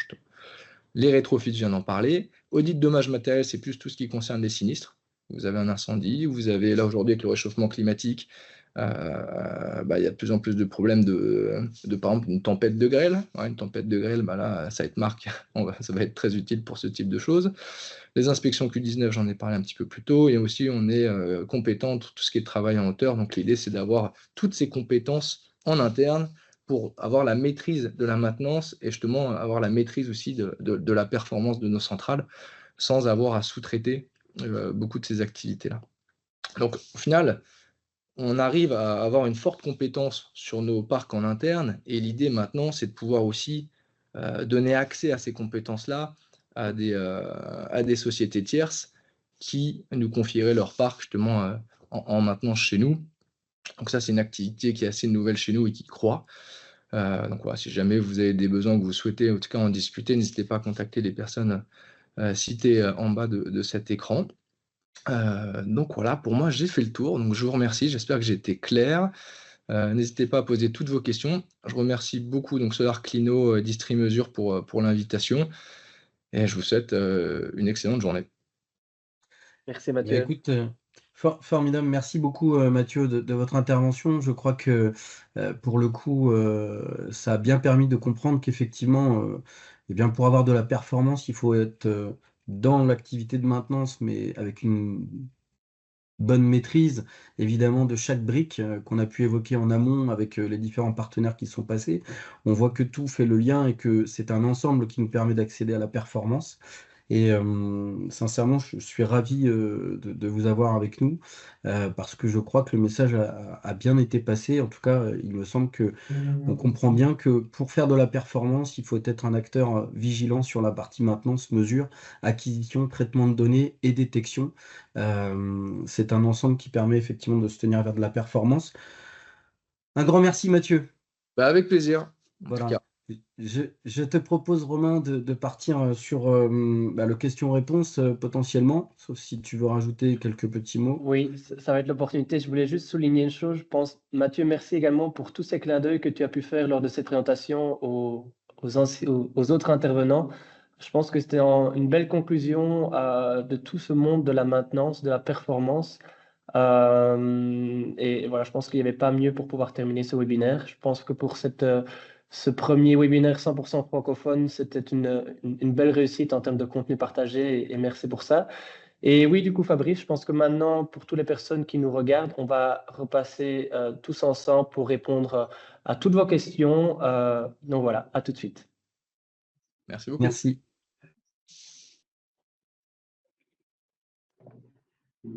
Et nous revoilà, je vois que tout le monde est là. Rebonjour Fabrice, rebonjour Paul. Mais écoutez, merci à tous voilà, d'avoir pris part à ce webinaire. J'espère que voilà, on a pu vous informer, vous donner des informations, je pense, qui sont très intéressantes. Je tenais déjà dans un premier temps à remercier encore une fois les différents intervenants, nos partenaires de Solesio, Voltaclean, de Innovwit, PGI, Sitemark, Fluke et Iris Solaris. Nos partenaires de longue date, Distrimesure, sans qui ce webinaire n'aurait pas eu lieu non plus. Avant de passer au Q&A, je voulais peut-être aussi avoir un peu un petit feedback et je vois que les différents intervenants se connectent en parlant. Je vois Stanislas, salut Stanislas. Salut. Paul, Paul, avant qu'on passe au Q&A, tu peux peut-être nous faire nous rappeler un peu aussi, au final, on a beaucoup parlé de cette performance, mais en fait, quel est le rôle à la fin des robots du type SolarClino dans cette performance? Comment est-ce qu'on peut aussi mettre peut-être un petit point sur ce sujet-là? Et après, on donnera également la parole à Fabrice, qui est également un point à mentionner. Ok, en tout cas, je vais encore une fois, même si Romain l'a déjà fait, et Fabrice aussi, remercier tout le monde, tous les intervenants pour ces interventions vraiment très intéressantes et tous les participants. N'hésitez pas à poser vos questions.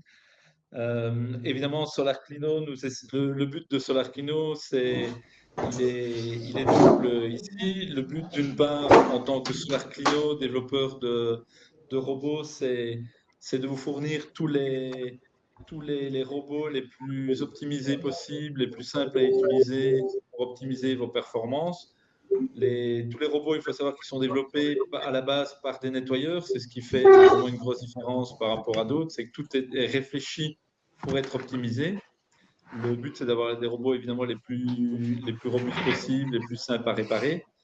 Et non seulement d'en avoir, mais d'avoir une gamme complète qui puisse vous être utile en fonction de vos installations.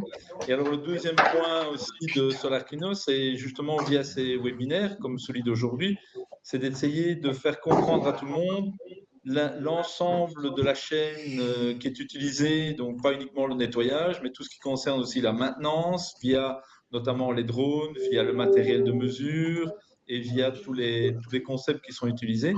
Donc, ce sont deux points importants pour nous, essayer de faire en sorte que la filière soit la plus professionnelle possible. Et ça participe par des webinaires comme ceux qui sont organisés, donc celui-ci, et le fait que nous essayons de développer notre part, c'est-à-dire tout ce qui est robot et qui participe à la maintenance. Voilà. Si vous avez des questions, n'hésitez pas à les poser. Merci, merci Paul, merci beaucoup. Je fais juste un petit message pour mes amis les intervenants. Attention à couper votre micro parce qu'on vous entend tous. Si vous n'avez, et l'idée, je vous donnerai la parole au fur et à mesure par facilité, sinon ça va être assez compliqué. Fabrice, est-ce que tu avais un petit mot à ajouter? Je pense qu'il est important Oui, avant qu'on passe aux questions. oui, je te remercie, Romain. En effet, je voulais juste insister sur le fait qu'effectivement, encore une fois, c'est un changement d'état d'esprit à avoir pour tourner vers la performance, parce que, bah, en effet, il faut mettre en place toutes ces actions qui ont été évoquées notamment par Iris Solaris, notre partenaire, sur ces actions de maintenance pour se diriger vers de la performance, en passant d'une logique simple de maintenance à une gestion, et on l'a bien compris grâce à tout ce qui a été évoqué, ce lien, à une gestion optimisée de la performance qui va permettre effectivement, c'est très important, hein, c'est le nerf de la guerre évidemment, d'augmenter la rentabilité. Mais c'est vrai que souvent, on oublie quand même que tout ça sont des investissements qui sont rendus dans une durée dans le temps. Et donc, de ce fait, ça permet également, lorsqu'on met toutes ces briques, le nettoyage, l'analyse, la détection, etc., d'amener une durée de vie de l'installation et de garantir un ROI, un retour sur investissement. Donc, voilà. Donc, encore une fois, merci à tous nos intervenants de qualité, à toutes les personnes qui sont venues se joindre à nous sur ce webinaire pour prendre de l'information. Il y a eu beaucoup de demandes de participation. Ça veut dire que c'est un sujet qui intéresse, qui est d'actualité. Et voilà. Et là, vous avez effectivement un maillage et un écosystème complet pour arriver à aller vers cette zone de changement, vers la performance, en fait, hein. Voilà. C'est tout ce que j'avais à Merci dire, Boris. je dirais, Romain. Et puis, bah, écoute, effectivement, s'il y a des questions, Débattons. c'est ça, Je peux exactement. peut-être Parfait. déjà répondre. J'ai vu certaines questions en cours de route qui concernent les performances de Solacno et du nettoyage, par exemple. Donc, je peux peut-être déjà répondre à certaines questions. Je t'en prie, Paul. Concernant le nettoyage de base, vous avez chez Solacno 4 types de brosses, de la brosse rouge qui est la plus dure à la brosse bleue qui est la plus souple. J'ai vu des questions passer concernant le nettoyage, notamment à sec. Si vous faites du nettoyage à sec, vous utilisez les mêmes brosses en fonction de la salissure. Si c'est du sable, vous prenez la brosse la plus douce qui est la bleue, que vous combinez soit avec une autre bleue, soit avec une jaune. J'ai vu aussi passer une question concernant les fientes d'oiseaux. Si vous voulez nettoyer des fientes d'oiseaux, vous combinez 2 brosses vertes ou vous combinez une brosse rouge avec une brosse verte. Et tous ces brosses se combinent entre elles en fonction de la salissure. Voilà, si vous avez d'autres questions, n'hésitez pas. C'est l'occasion, c'est maintenant. Notez toutes vos questions. Je vais juste passer directement la parole à Stanislas. Stanislas, j'ai pu voir que ta présentation a vraiment plu à pas mal de personnes qui étaient très intéressantes. Voilà. C'était vraiment une chouette présentation. Il y a un point qui a été mentionné, qu'on m'a déjà posé la question, c'est au niveau de l'accessibilité de la plateforme Sitemark, des outils Sitemark, c'est disponible dans toutes les langues, dans le monde entier. Si tu peux en dire davantage à ce niveau. Alors oui, on travaille dans plus de 80 pays aujourd'hui, donc on fait les 6 continents, mais on est très fort en Europe. On a fait 130 boîtes et la plateforme est accessible en anglais, en espagnol, en français, en allemand, en japonais et en coréen. On a eu des clients et à part ça, je pense que ça c'est toutes les langues, en italien aussi. Voilà, donc si vous avez une langue qui n'est même pas encore… Là, on est sur un webinaire francophone, donc je pense que l'information essentielle, c'est le français. Mais pourquoi pas, c'est clairement. Oui, tout à fait. D'autres questions?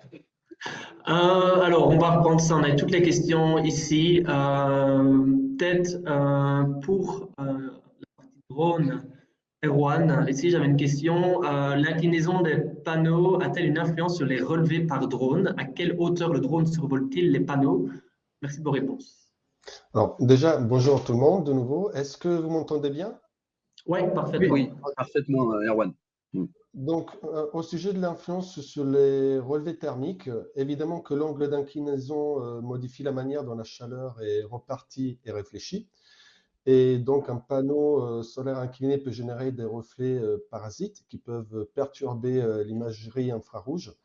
Et c'est pour ça qu'un capteur thermique doit capter le panneau sous un bon angle pour éviter des erreurs d'interprétation dues au reflet du ciel ou d'autres surfaces. Au sujet de l'impact sur la photogrammétrie et l'imagerie RGB, il est important de noter qu'une inclinaison importante peut fausser les modèles 3D ou les orthophotos si les prises de vue ne sont pas adaptées. Pour cela, des algorithmes de reconstruction doivent tenir compte de l'angle pour éviter les distorsions. Et au sujet de la hauteur de vol par drone, la hauteur dépend de plusieurs facteurs. La première, c'est que pour la thermographie, on envisage des vols entre 20 et 50 mètres en général, selon la résolution du capteur et l'angle de prise de vue de vol recommandé, idéalement perpendiculaire au panneau pour réduire les reflets. Et pour la photogrammétrie, on va évoluer plutôt entre 50 et 120 mètres en fonction de la surface à couvrir et du niveau du détail souhaité. Voilà à peu près ce que je pourrais donner comme réponse à la question. Merci Erwan. En ce qui concerne effectivement la détection, notamment thermique, il faut rappeler qu'on a deux possibilités avec de la thermographie. C'est un premier mode qu'on appelle de la détection. Donc c'est ce que Sitemark met en évidence. Et deux, la partie mesure. Le domaine de la thermographie, c'est un domaine qui a quand même une précision à plus ou moins, on va dire, 2 degrés autour de la valeur mesurée, ce qui représente quand même un écart type de 4 degrés en soi. Donc, dans le domaine du photovoltaïque, on cherche à faire de la mesure, mais elle ne va pas être forcément très exacte avec la thermographie, concrètement, puisqu'il y a des facteurs d'influence pour la mesure. Mais surtout, on utilise ce moyen-là pour de la détection. Et Stanislas, pour faire le lien, effectivement, puisqu'encore une fois, on parle d'écosystème, pour faire le lien, pour aller expliquer, c'est qu'effectivement, ils détectent, ils arrivent à identifier et par méthode de comparaison, amener effectivement des degrés de sévérité et donc des tickets avec des actions plus ou moins priorisées. Et ça a été justement évoqué par nos amis d'Iris Solaris dans le cadre de leur activité de maintenance prédictive concrètement. Voilà. Je voulais juste apporter cette information sur la partie détection. Merci Fabrice. Tant qu'on avait justement Stanislas et Erwan, il y avait une autre question qui était un peu générale, c'est quelle est en moyenne la fréquence, si on se limite au marché français, la fréquence recommandée pour ces prises de drones IV, ces prises de ce travail de thermographie. Je ne sais pas, toi Stanislas, de ton expérience, comment tu vois les choses sur le marché plutôt au centre-Europe? Bonne question. Alors, je vais déjà juste statistiquement, plus de 90% de nos clients le font annuellement. Donc, juste déjà ça, je pense que ça répond à la question. Après, la norme IEC recommande de le faire au minimum une fois tous les 2 ans. Donc, vraiment, de faire moins qu'une fois tous les 2 ans, ce serait ne pas suivre la norme. Après, nous avons des clients qui le font une fois tous les 4 ans, par exemple, parce qu'ils disent, voilà, ce sont des centrales de 200 kg. Ça n'a peut-être pas l'intérêt n'est pas là pour nous d'aller faire une intervention tout le temps et ça représente un coût important quand même sur des petites centrales parce qu'il y a le frais de déplacement. Et on a des clients qui, dans le Moyen-Orient, etc., en font 4 à 8 par an parce qu'ils ont des très, très grandes centrales et qu'on a des systèmes autonomes avec des drones dans des boîtes autonomes. Donc, il y a vraiment une grande panoplie et ça dépend fortement, je dirais, de la taille des parcs et de votre stratégie. Mais 90% ou plus de 90% le fait annuellement et je pense que ça, c'est la bonne réponse. C'est essayer de dire, faire ça en début de saison pour s'assurer que tout fonctionne correctement avant l'arrivée du soleil. Donc, c'est maintenant. J'ai une question additionnelle par rapport à ça. Y a-t-il aussi beaucoup de clients qui demandent un survol et un état de l'installation juste après justement la mise en service? Tout à fait. Donc, c'est un des produits les plus populaires, c'est le commissioning. Donc, une fois que la centrale vient d'être construite, il est très, très important de s'assurer que tout fonctionne correctement. Et en plus, on a le handover souvent de l'EPCiste vers l'asset owner et l'ONM. Donc, il y a vraiment une transmission de responsabilité. Et à ce point-là, ce qui est important, c'est de s'assurer que quand on transmet le parc ou la clé du parc d'une personne à l'autre, tout fonctionne correctement. Et donc là, on fait aussi des vols plus bas, donc à 20-25 mètres, en IEC, donc à 3 cm par pixel, pour vraiment avoir un détail très, très haut et que ce soit en suivant la norme IEC.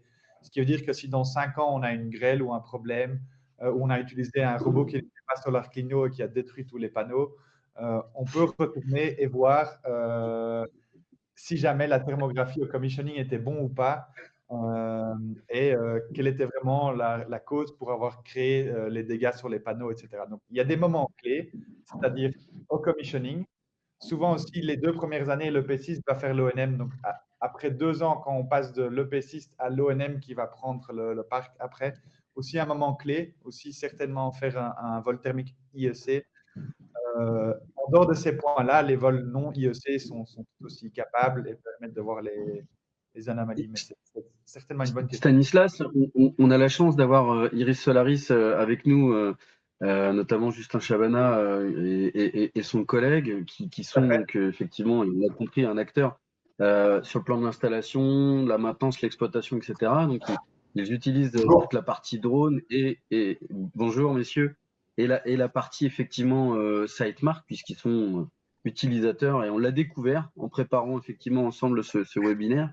La solution SiteMark qui est déjà intégrée dans leur process, comme quoi ce sont vraiment des gens qui se tendent vers la performance concrètement. Est-ce que vous pouvez effectivement avérer ou peut-être expliquer, je dirais, ce point-là, peut-être, monsieur? Oui, complètement. Alors, nous, on utilise SiteMark depuis, je dirais, 4 ans, 3-4 ans. Et pour suivre l'état de centrale sur lequel on aurait détecté une sous-performance.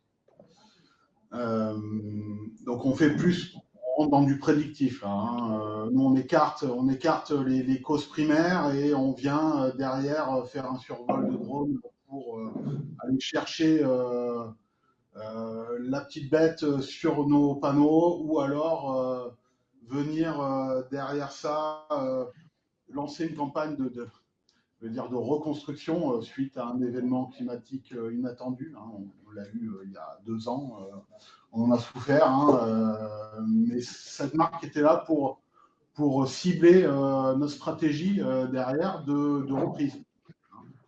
Ouais, c'est ça. C'est vrai que il est qui nous a aidés.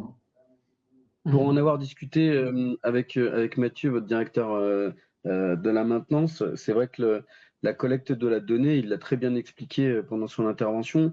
C'est important d'avoir de la donnée pour en effet orienter sa stratégie de maintenance prédictive à court terme et moyen terme pour aller justement vers de la performance. Et en l'occurrence, il a parlé du fait de bien former ses équipes également.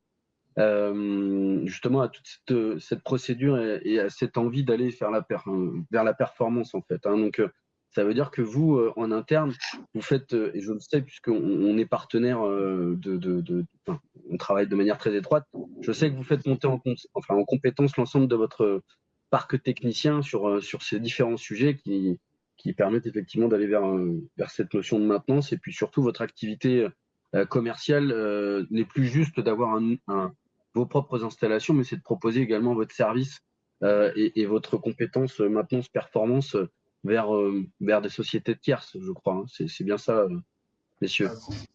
Oui, c'est exactement ça. Alors oui, on fait monter en compétence les techniciens en fonction des différents sujets et en priorisant, et justement en poussant toujours plus loin la compétence de nos techniciens.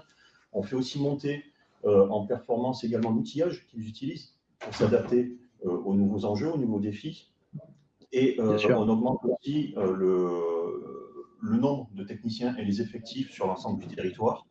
En l'espace d'un an, on a quasiment doublé notre nombre de techniciens sur le terrain pour servir nos besoins en effet et pour servir les besoins tiers de nos clients et de l'écosystème, puisqu'on parlait tout à l'heure de l'écosystème, et de l'écosystème de nos confrères qui n'ont pas la même stratégie d'internalisation des compétences que nous.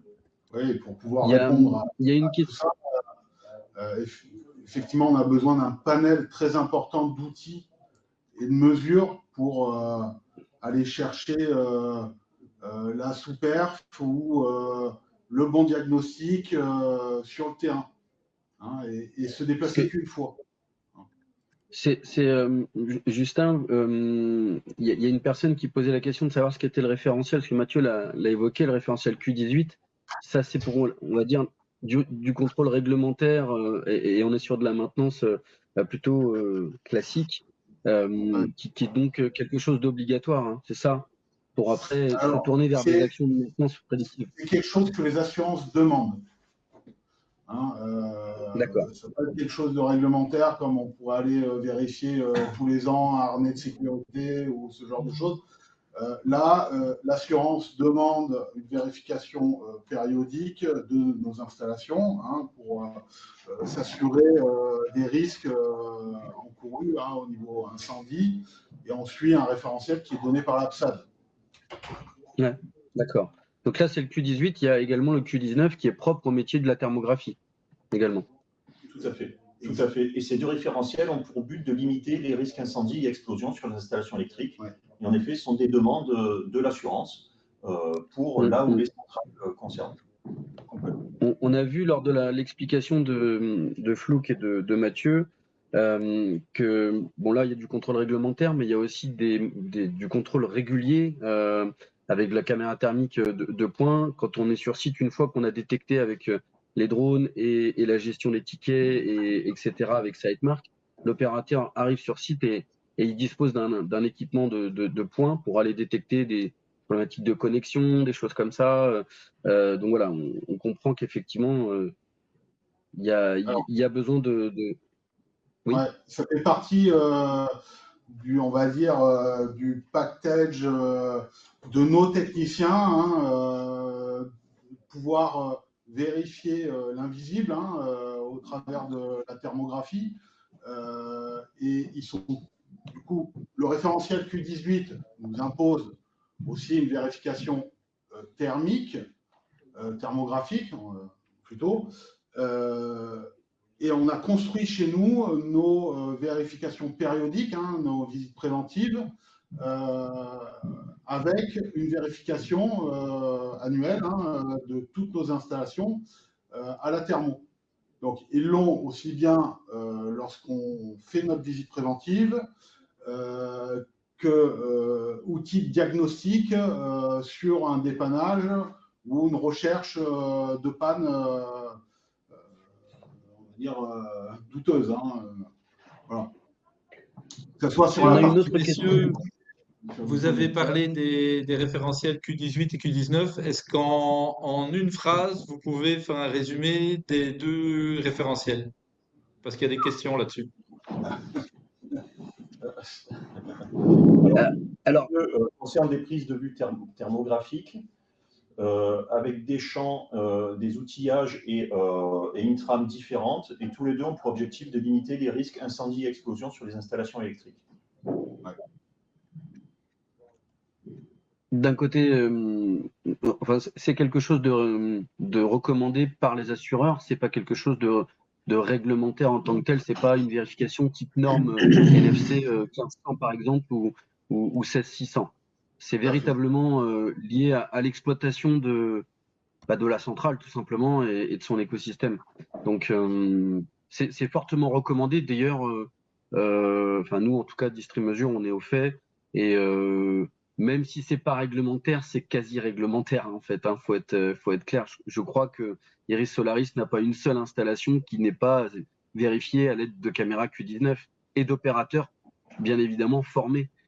Puisqu'il faut le rappeler, c'est une qualification qu'il faut avoir. Il ne s'agit pas juste d'avoir un équipement pour aller faire ça. Il faut avoir un équipement qui soit validé par le CNPP et un opérateur qui soit formé auprès du CNPP, qui est justifié de ses compétences pour pouvoir derrière faire du diagnostic directement sur site. Hein. C'est comme ça que ça va se faire. Et Fabrice, juste pour conclure ce point Q18, Q19, avant de mettre la parole également à Philippe, il y avait juste une petite question assez rapide. Cet aspect certificat, enfin Q18, Q19, c'est principalement lié au marché français ou c'est quelque chose d'européen? Oui, non, c'est complètement français. Ouais. Ok, très bien. Merci beaucoup. Merci pour les explications à l'équipe d'Iris Solaris. J'en profite juste que Philippe est là. Philippe, est-ce que tu nous entends? Est-ce que tu nous vois? Oui, je vous entends. Vous m'entendez? Parfait. Oui, parfaitement. Philippe, il y a eu pas mal de questions en début de ce webinaire par rapport aux solutions apportées, à la combinaison avec les robots, etc. Un gros point qui est quand même souvent demandé par rapport à cette solution, dont on peut dire la marque qui est Chemitech, c'est est-ce que c'est biodégradable? Est-ce que c'est bon pour l'environnement? Qu'en est-il? Oui. Les produits Chemitech que nous utilisons, nos amis portugais, bien évidemment biodégradables. Et ils ont bien toutes les certifications et la norme TUV. Ok. Donc, ils font des tendeurs sur tous les produits. Donc, Et il y avait une autre question, c'était, désolé, il y avait une autre petite question aussi par rapport à ces produits également, c'était de se dire, actuellement dans le cadre d'un nettoyage, parce qu'on parle purement nettoyage, tu vas plutôt pulvériser, mélanger avec de l'eau, comment ça dépend du produit si je me trompe pas. Oui, tout dépend du produit utilisé. Le produit pour le lichen, c'est pulvérisation. Pulvérisation, il faut attendre, il y a un process, il faut attendre 20 minutes. Rincer avec le robot Solar Clino. Et Très bien. Ne pas hésiter à retirer effectivement 2-3 fois en fonction de l'état de salissure. Parfait. Des panneaux. En sachant qu'on peut voir des très beaux projets en France couverts de lichen. Paul, j'ai une petite question qui est très très souvent posée dans le monde entier. Est-ce que tu peux faire un commentaire sur cet aspect? Quelle est la fréquence de nettoyage de panneaux solaires plutôt au niveau francophone? Au niveau mondial, attention, sans rentrer trop dans le détail, parce qu'on n'a plus que 5 minutes de webinaire. Donc, quelle est cette fréquence de nettoyage conseillée? Et peut-être faire en lien avec des outils qui permettent de planifier ces nettoyages. Et la deuxième question, c'est, on parle parfois de nettoyage à sec. Est-ce que tu peux nous en dire un peu davantage sur ces deux points? Merci Romain pour la question. C'est une très bonne question. Par contre, il est assez difficile d'y répondre puisque ça peut dépendre de beaucoup de points. Je vais commencer par le nettoyage à sec, c'est la partie la plus facile. Nos collègues en général qui ont des installations au Moyen-Orient ou dans des zones désertiques nettoient en règle générale, c'est assez simple, ça varie de tous les 15 jours à en gros tous les mois en fonction de la période de l'année. Pardon, puisqu'en fonction, en fait, ils sont capés par leur vente. Et donc, la production étant plus importante en été, ils dépassent leur quota de vente et donc ils nettoient une fois par mois. Et la plupart du temps, en hiver, ils n'arrivent pas à leur sommet de production et donc ils nettoient en gros tous les 15 jours pour essayer d'atteindre leur performance maximale. Pour les nettoyages à l'eau, par contre, c'est plus compliqué. La fréquence de nettoyage dépend de la salissure. Je vais séparer les installations en toiture et carport, par exemple, des installations au sol. Les installations au sol, en général, se trouvent plutôt dans des zones qui sont moins polluées que les installations en toiture. Les installations au sol d'expérience, en général, si on attend 3 ans pour les nettoyer, ça paraît un maximum dans beaucoup de cas, parce qu'on arrive sur des installations par après qui sont sales et qu'il est difficile de remettre vraiment dans un état optimal comme elles étaient au départ. Mais ça peut dépendre évidemment des zones dans lesquelles elles sont situées. Donc, je dirais 3 ans, tous les 3 ans. On a beaucoup de clients qui font des rotations tous les 3 ans, en fait, puisque, comme vous le savez tous, chez ma société de nettoyage qui nous permet justement de tester beaucoup de choses et d'avoir beaucoup de feedback là-dessus. Donc, je dirais que tous les 3 ans, en gros, c'est une bonne moyenne pour les installations au sol. Pour les toitures, ça peut varier de 2 fois par an à tous les ans, puisque si vous avez une installation classique, par exemple dans le sud de la France ou dans des zones, quel que soit le pays, qui ne sont pas près de zones avec une grosse pollution, ça peut rester tous les 3 ans, c'est bien. Au-delà de 3 ans, le problème, c'est que vous avez une salissure qui finit par coller sur la vitre du panneau et que vous ne savez plus défaire facilement son produit. Et donc, le problème, c'est qu'à un moment donné, la salissure qui reste sur le panneau agglutine d'autres salissures qui collent plus vite. Et à un moment donné, on arrive à des endroits qui deviennent très difficiles à nettoyer, où il y a beaucoup de lichen, par exemple, aussi. Et alors, si vous avez des zones qui sont plus sales chez les agriculteurs, par exemple, avec du paillage et des animaux qui respirent en dessous, la norme est un nettoyage annuel. Maintenant, tout ce que je viens de vous dire peut varier en fonction des pays. Il y a des pays qui nettoient plus, des pays qui nettoient moins. Ça dépend vraiment de la salissure. Il y a des outils qui sont spécifiques là-dessus, qui permettent de mesurer le soiling. Tout dépend le seuil de rentabilité que vous souhaitez avoir sur vos installations. Et après, de par mon expérience qui date maintenant quand même de 2010, je peux dire qu'il y a les installations qui sont nettoyées régulièrement sont en général dans un meilleur état et offrent un meilleur rendement que celles qui sont moins bien entretenues. Voilà. Merci Paul pour ce long détail. Il y a un point que tu as mentionné, je pense qu'il va être intéressant pour un potentiel prochain webinaire avec mon ami Fabrice, c'est de la maintenance préventive. On n'a pas beaucoup parlé dans ce webinaire, mais c'est de se dire qu'il y a un entretien qui est effectué pour gagner en production, mais pas que. C'est aussi pour assurer la durée de vie des projets solaires. Il y a pas mal de questions qui arrivent. Malheureusement, on va devoir tout doucement terminer ce webinaire, sinon je pense qu'on peut encore parler tout l'après-midi. Dans tous les cas, je voulais juste à nouveau remercier l'ensemble des intervenants. Veuillez noter que ce webinaire est enregistré et sera disponible sur toutes les plateformes de DistriMesure, de SolarKino, sur YouTube, etc. Vous aurez également un replay qui sera envoyé à toutes les personnes qui se sont inscrites pour ce webinaire et qui vont le regarder à nouveau, avec également les coordonnées des intervenants. Ainsi, si vous avez des questions beaucoup plus ciblées pour, on va dire, VoltaClean, pour Paul ou autre, n'hésitez surtout pas.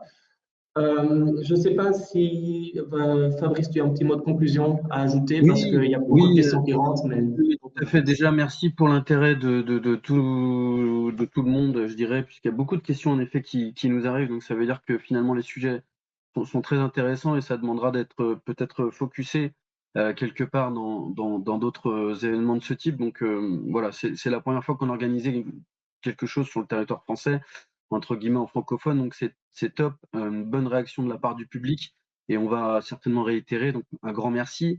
Je voulais juste rappeler effectivement le lien donc, entre l'ensemble de tous les intervenants et DistriMesure. On est DistriMesure, un distributeur donc, de solutions pour le domaine du photovoltaïque, donc vous retrouverez l'ensemble de toutes les solutions techniques qu'on a évoquées, disponibles au travers de DistriMesure. On parle des solutions de nettoyage, on parle du drone, on parle du SideMark, on parle des produits, etc. Donc, l'objectif, c'était pas tant d'être sur un attrait commercial, mais plus de parler véritablement comment justement on arrive sur la performance. Donc, j'espère véritablement qu'on a réussi tous ensemble à donner de l'information. Et puis voilà. Et en effet, vous aurez les coordonnées de l'ensemble des différents intervenants qui seront disponibles. Et un grand merci encore à tous pour tout ça. Et je vois encore des questions qui arrivent. Donc on va essayer, je ne sais pas, peut-être d'y répondre a posteriori, Romain. Est-ce qu'on Oui, on peut clairement faire ça, mais j'insiste également qu'auprès de tous les participants, vous allez recevoir un email avec les différentes coordonnées et il ne faut vraiment pas hésiter, on reste à disponibilité. J'apprécie particulièrement le commentaire d'Alain qui mentionne merci aux intervenants de faire progresser ce secteur d'activité. Comme je dis toujours, il y a 15 ans d'ici, on ne parlait pas spécialement de nettoyage solaire, on ne parlait pas spécialement de maintenance et je pense que tous ensemble, on fait bouger les choses. Sur ce mot de fin, merci à tous, à la prochaine et je vous souhaite à tous un chouette jeudi. Allez, très bonne journée à tous. Merci à tous et bonne journée. Merci de votre participation. Au revoir. Merci. Au revoir à tous. Merci, messieurs.